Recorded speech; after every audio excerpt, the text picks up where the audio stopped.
दोस्तों ये वीडियो आपके बहुत काम आने वाली है।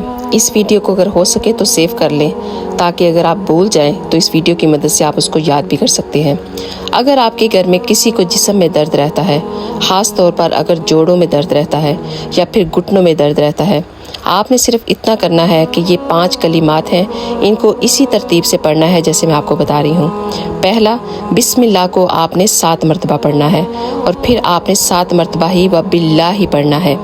फिर आपने पढ़ना है औज़ु बिल्लाहि 7 मरतबा और 7 मरतबा ही आपने व कद्र ही पढ़ना है। और फिर आखिर में आपने मिन शर्रि मा फ़ीहा, इनको भी आपने 7 मरतबा ही पढ़ना है। इसको पढ़कर अपने हाथों पर दम कर लेना और जहाँ पर आपको दर्द हो रहा हो वहाँ इसको फेर दीजिएगा। इंशाल्लाह आपको बहुत सुकून मिलेगा। और अगर हो सके तो इसको ज़्यादा से ज़्यादा शेयर कीजिएगा, आपकी वजह से और लोगों को भी इसका फ़ायदा ज़रूर होगा इंशाल्लाह। अगर हो सके तो मुझे अपनी